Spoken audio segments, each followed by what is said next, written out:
ClearSky Productions here, and today I'd like to make this special video for the all-time #1 hit king in the entire musical industry. Sure, you've heard of him. His name is Walt Winston. What's that? You've never heard of Walt Winston? Pfft. Now how could you not hear of Walt Winston? You must have been like under a rock this whole time, because Walt Winston is the all-time #1 hit king, with 92 #1 hit singles, or was it 93? Actually, Walt himself doesn't even know, he can't keep a consistent number, but in any case, he has more #1 hit singles than any other musician who ever lived. More than Chuck Berry, more than Michael Jackson, more than Freddie Mercury, you name it, Walt Winston beats them all. Or so he claims. Okay, for those of you who really don't know who Walt Winston is, please let me elaborate. Walt Winston has been writing music now for over 35 years. Well, assuming he's still active, I'm not sure he is. But in any case, he came to the spotlight, so to speak, with his failed America's Got Talent appearance. He first appeared on the show in 2011 when he appeared in the auditions round of America's Got Talent in Minneapolis. He was subsequently buzzed by all 3 judges and was kicked off of the show, but not before being made further fun of by Nick Cannon and the judges. Now, it turns out this was not the only appearance of Walt Winston on America's Got Talent. He reappeared a year later in 2012. Unlike the first time around, however, this performance of his was not broadcast on TV. He was buzzed by 2 of the judges, Howard Stern and Sharon Osbourne, and apparently Howie Mandel, the one judge who didn't buzz him, if I had to guess, just wanted to spare Walt Winston of not being buzzed by all 3 judges 2 consecutive times. But in any case, Walt was eliminated off the show yet again. Now, where has Walt Winston been since his America's Got Talent stint? Well, it turns out he has been on his YouTube channel, as we're about to look at here in just a few moments, writing new songs that were just as bad, if not worse, than the ones that came out before, and when he's not writing music, he is defending his career to no end. Walt Winston insists that he is the all-time #1 hit king, and if anyone calls him out on it, he will come and he will attack you with everything he's got. I'm not kidding. I used to expose him a lot in late 2016 into 2017, after which he became inactive for a while. But then, here's what happened. So I left a comment on his Walt Winston documentary, which we'll look at later on, and I thought, you know, Walt hadn't uploaded in a year at that point, so surely I could post my comment on his video without it being deleted. Yes, folks, that's right. Walt Winston deletes comments. But anyway, I left a comment on his video, thinking that I could actually leave it there without it being deleted, since I assumed Walt was no longer on YouTube, having not uploaded for over a year. But it turns out, just 2 days after I left this comment, Walt came to one of my YouTube videos and left this comment. Instead of showing my videos and lying about me, why don't you come up with your own original content instead of stealing from other people? Could you specify what I stole, Walt? I certainly didn't steal from you, much less anyone else. He never specifies. Unlike you, I've been truthful and everything I've done has been verified by those that actually matter. Again, Walt doesn't specify those who matter. I don't need your approval on anything I've done. No, Walt, you don't need my approval, but you do need to debunk my arguments against you, because I've exposed all of your fake hits, and all you can come up with is these insults. And I'll leave it at that. It's pathetic when people like you stalked Christine. Christine is his wife who passed away in 2017, and even threatened her hours before her death. So Walt Winston is accusing me falsely, accusing me of stalking and threatening his late wife. You are accusing people on the internet. It's not just me. He does this to a bunch of people. He accuses them of crimes, literally crimes, and he provides no evidence whatsoever. And this has been going on for years now. In the comment section of his America's Got Talent video, which the comments were disabled on that video a while ago because it got way out of hand there. But one of Walt's buddies, who supposedly knows Walt in person, said that some men in suits wanted to come after me. This was about 2.5 years ago.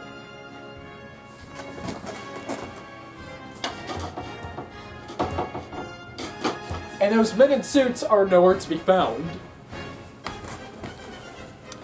Walt, all we're doing is exposing your fake claims on the internet, and you think that's illegal? No. So, as I opened my video up, I said Walt was the all-time #1 hit king, or so he claims. Let's just take a look at his channel, for instance. Let's see if the facts stand up to that claim. Walt Winston has 402 subscribers, which is a number he's been stuck at for about 2.5 to 3 years now. And let's look at his videos here. Turns out his videos have an average of about a few hundred hits. His most popular video is a really awful recording he did of Truck Drivers Aren't Supposed to Cry, which clocks in at 41,000 views. And this is coming from the man who has more #1 hit singles than any musician who's ever lived. 41,000 views. Let's just look up, for instance, let's look up Katy Perry's most viewed video. Let me pull that up real quick. The music video for Roar has 2.8 billion, not million, billion views. Dark Horse has 2.5 billion. Firework has 1.1 billion. Last Friday Night has 1.1 billion as well. So Katy Perry has not one, but 4 videos that have more than 1 billion views. 2 of which have more than 2.5 billion views. But of course, Walt, you, with your awesome hit of 41,000 views, you're the most successful musician who ever lived. He actually believes this because when people like myself call him out on it, he comes to our videos and leaves comments. Like, okay, so I showed you the comment he left on one of my videos, but he wasn't done there. He went to another video of mine. Let me see if I can pull that up. This is the face of the troll who continues to stalk me. It's time to fight fire with fire. Now, okay, Walt, a couple things here. Number one, did you seriously scroll my entire channel just to find a video that has my face in it? Interesting. You were just that desperate that the whole world knows the face of the man who calls you out. But second, Walt, the whole fact that you're even leaving these comments on videos of people like me in the first place just goes to show that you have no case. You have zero case. If you are wasting your time, Mr. So, I'm more successful than any musician who ever lived. You're wasting your time going after random, practically nobodies like me. I'm really not even that well known on YouTube, even though I have more than double the number of subscribers that Walt has. You're wasting your time going after a few haters. But think about it for a second, Walt. Do you have people like Katy Perry and Kanye West and all these other far more successful musicians than you? Do you see any of them wasting their time going after a few trolls who say that their hits aren't legitimate?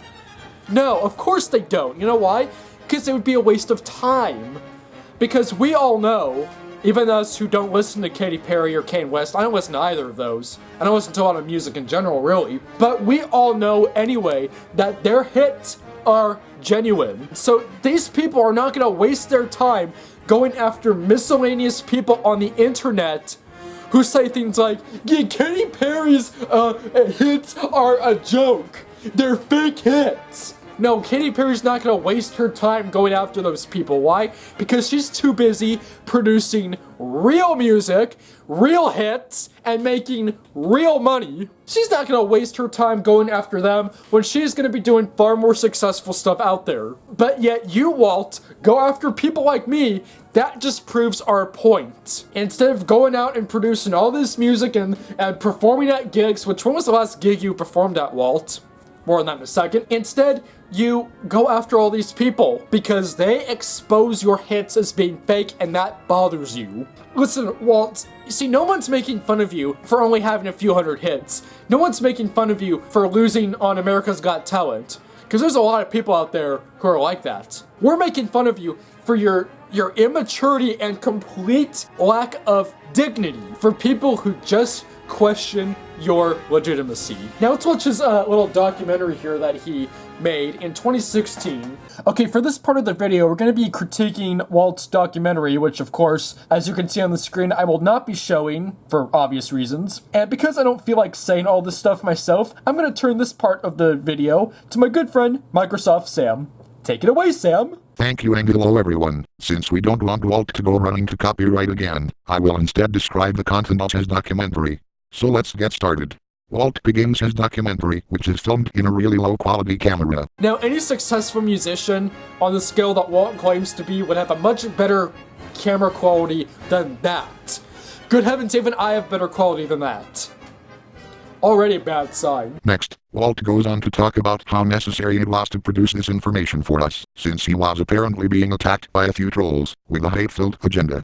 Walt, you wouldn't be wasting your time going after these people if your claims were legit. Next, Walt says his critics don't have a clue of what he has accomplished. Like what, Walt? Having 400 subscribers and 41,000 views on your most viewed video with a few hundred on average? Next, Walt goes on to say that these accomplishments not only have happened, but continue to happen, insisting that there's nothing that we can do about it. Now, here's an interesting question for you, Walt.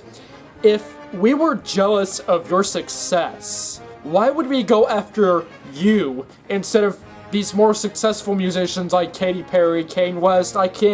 There's so many I don't even know where to begin, that have way more subscribers and views and airtime than you do. Why aren't we going after them? Why are we wasting our time going after a guy who failed America's Got Talent twice, mind you, out of jealousy? Walt begins his quest to prove his haters wrong by showing the world the most iconic moment of his career to date, his season 6 appearance on America's Got Talent. You call that an accomplishment, Walt? Getting buzzed off the stage by all 3 of the judges, getting booed by the crowd with their arms and X's like this? You call that an accomplishment? Now it is worth mentioning, and this part to my knowledge wasn't mentioned in his documentary, at least not right here. But Walt claims that the royalties of his own song were the reason why his failed ambition was successful. You heard me right, he says that royalties were why he didn't move on, even though he was booed by the crowd and buzzed by all 3 judges. I will let the viewers decide for themselves if that claim is legitimate or not. But getting back to the documentary, Walt next mentions his season 7 appearance, which not only was it not important enough to be on television, but he failed to move on yet again. His reasoning this time is that one of the judges, I think it was Howard Stern, cheated by buzzing Walt twice, which is how Walt got eliminated. Again, I will leave the viewers to decide for themselves if that is worthy of belief or not. I got a bit off topic yet again. Walt next mentions in his documentary his appearance in season 7 alongside his now deceased wife, which is sung backstage. That's great and all, but what does that have anything to do with your success? Next, Walt says that America's Got Talent rules insist that a given song must be in the top 40 to be eligible for use on the show. The top 40 of what, Walt? The top 40 of what? He just says the top 40. Top 40 of what? Also, let's do a quick Google search here. America's Got Talent top 40 song rule. I'm getting absolutely nothing here. But if we actually go to Walt's video, we see that the camera is so blurry, we can't even see what he's saying. A few moments later, Walt brags about the 2 songs he used in each of his America's Got Talent performances being #1 in whatever chart they were on. If you are really at the top with those garbage songs, that says a lot about the music industry in St. Louis. You gotta get out of that place as fast as you can. You gotta go somewhere that is a real music industry. So on the Wikipedia page for that song, oh, wait. Turns out there is no page. How does a #1 song not have a Wikipedia page, Walt? Oop, Walt Winston doesn't have a Wikipedia page either. That's too bad. Okay, so a few moments later, Walt shows us in his documentary an article from a local St. Louis news source, which can also be found at stlmag.com. This article allegedly confirms that Walt does, in fact, have more #1 hits than the Beatles, his favorite band. I will cover that part specifically in just a moment, but first, there are several other nuggets of information that are worth pointing out. Walt feels fine. America's Got Talent contestant Walt Winston plays on. Well, this doesn't look too good for you, Walt. It says last year he requested to be added to the iTunes store and was turned down. Oh, but thankfully in August, he signed a deal with Apple, and his album A Brand New Start appeared on the site last month. His friends baked him a congratulations cake. Wow, you know, when a news article says something about your friends baking you a congratulations cake, when that actually makes it to an article, you know that there's nothing of interest to talk about here. Oh wow, he auditioned for 2008 and 2009, he didn't make it there at all. So no wonder Walt was so proud of being on the stage in 2011. While Walt illustrates this article for his viewers, he mentions that he was not a member of a website called Reverb Nation at the time it was written, which was October of 2011. Wait a minute, you joined Reverb Nation after the fact? Reverb Nation is a website that is used for up-and-coming bands.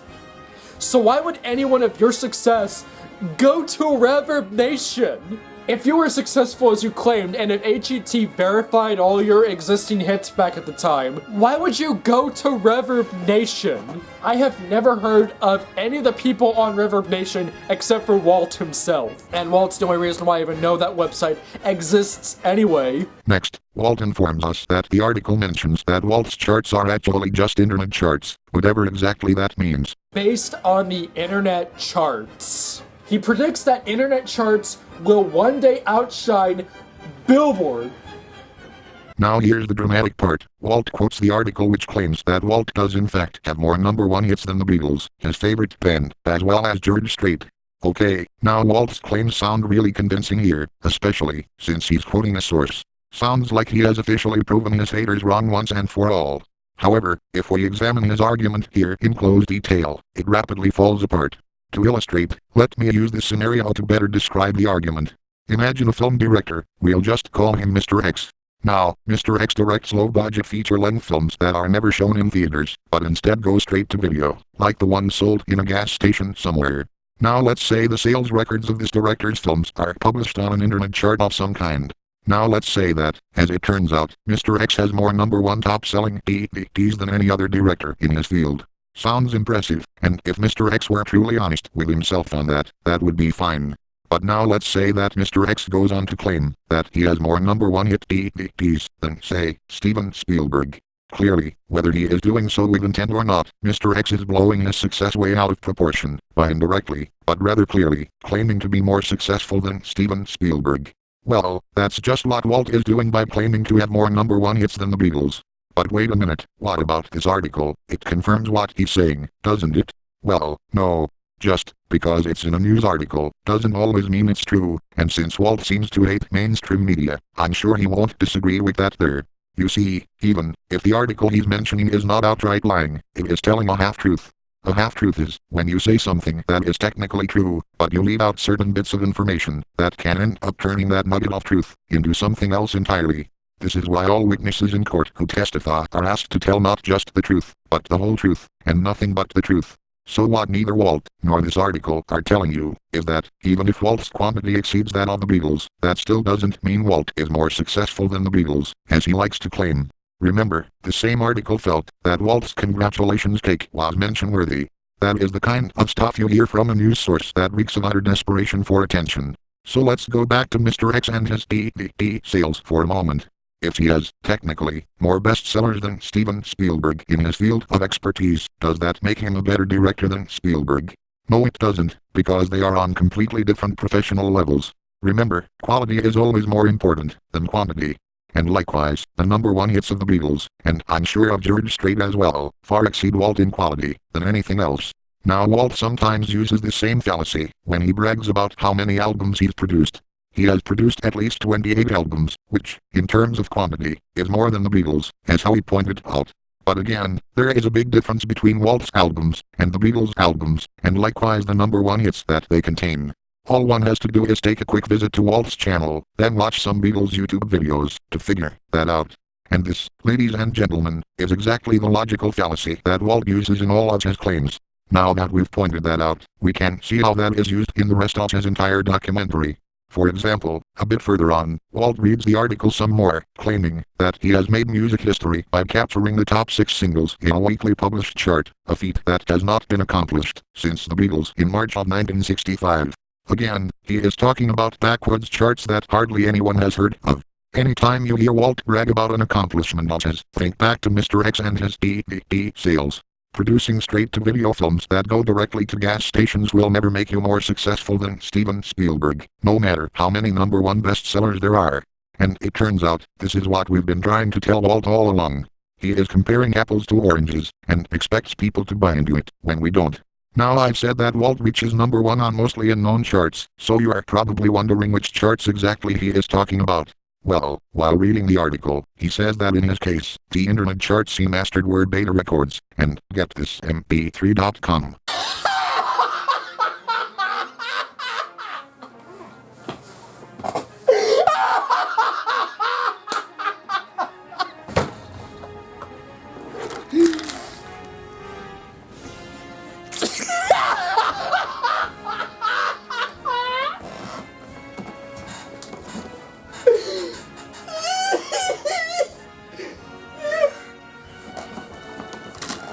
Oh my gosh.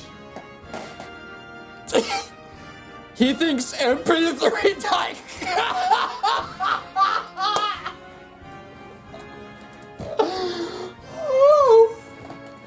He thinks MP3 type.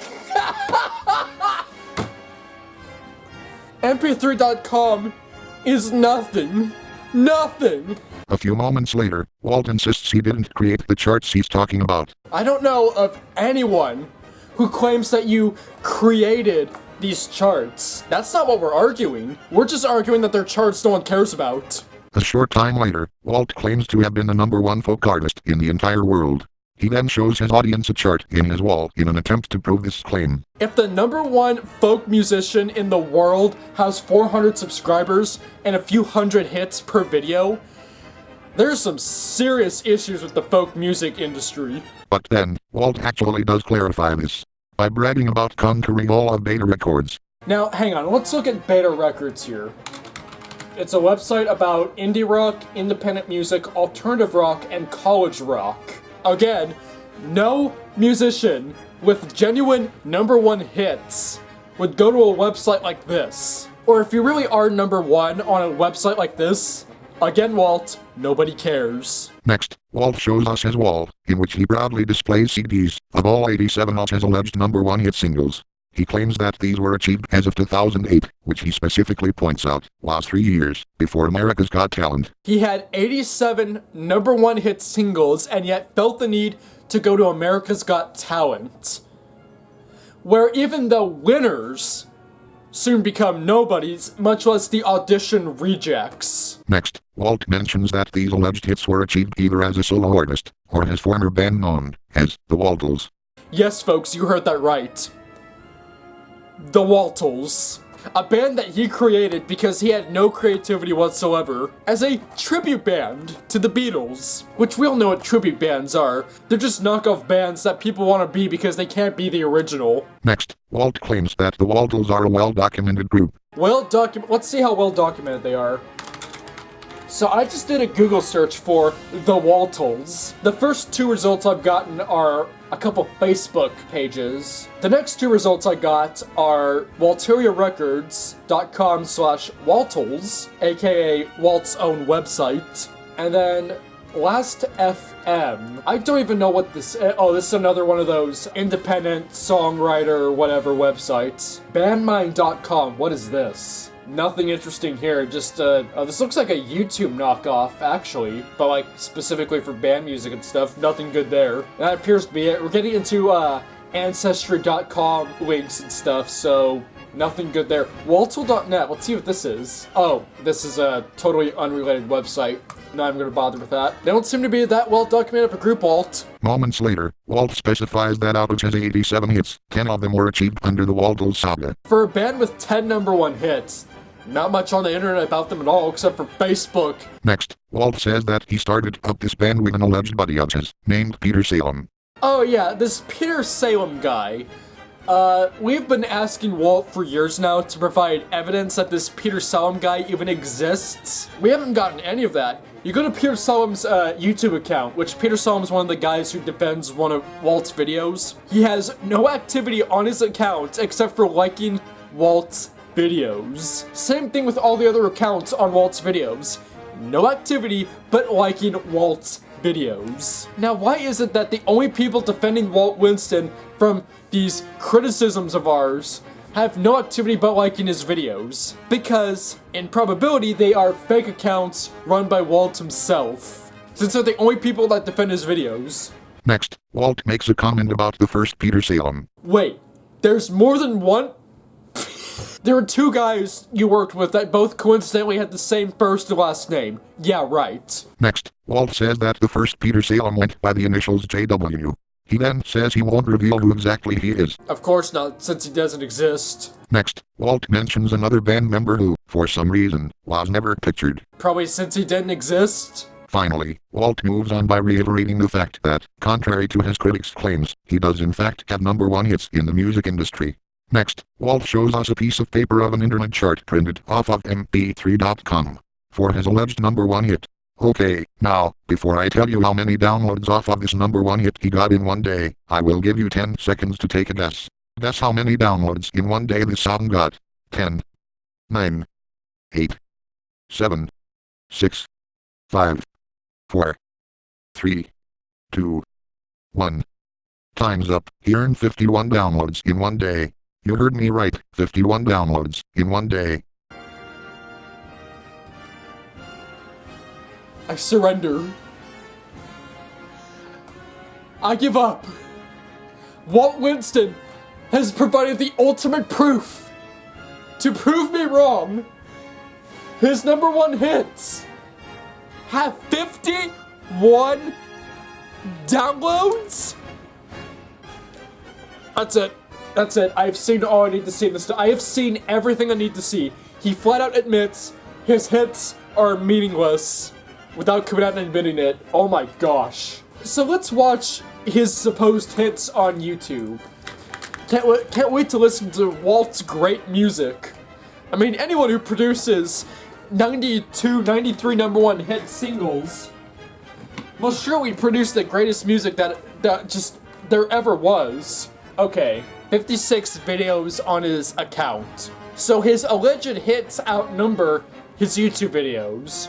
So not too many of these can't be #1 hit singles. So I'm just gonna pick one out here. Let's watch Alcoholic Dreams. Let's see what this one is. Preview.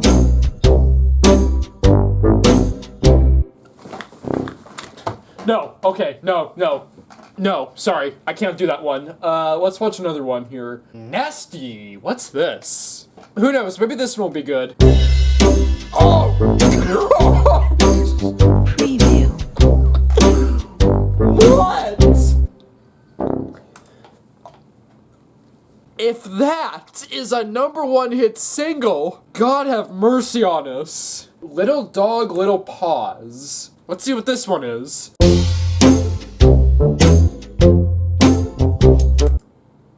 I can't watch any more of that one. Is there any song on here I can actually listen to all the way through? Well, Truck Drivers Aren't Supposed to Cry. I can listen to that one all the way through, since that one's at least so bad it's good. Let's see, he has a live version here he performed in 2013. Let's see how this sounds. Oh, look at that audience!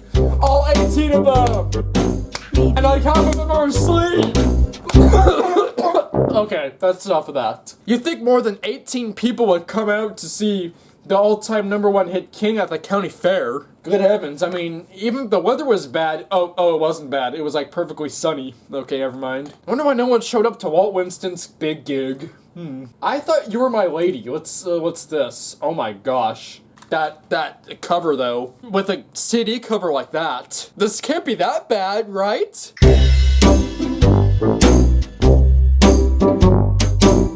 Preview. Oh my gosh, I love these photos that he shows during these songs. I guess like when he's too lazy to film an awful music video. You'll notice that in a lot of his videos, he has these really awful slideshows that he makes, which you can tell were made in Windows Movie Maker, given the text and the transitions and all that. Which, again, how does the all-time #1 hit king settle with Windows Movie Maker? Budget issues?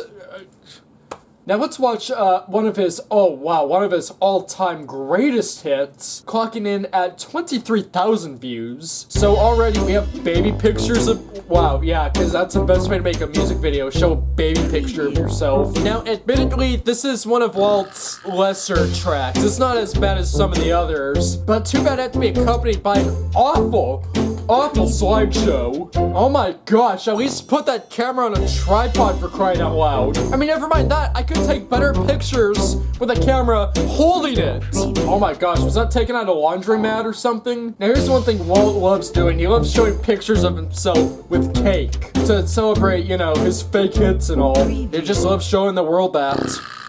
Wow, the one song that's at least tolerable has to be accompanied by one of the worst slideshows I've ever seen. What's Whoa Mama? Oh my, oh! Nice butt shot.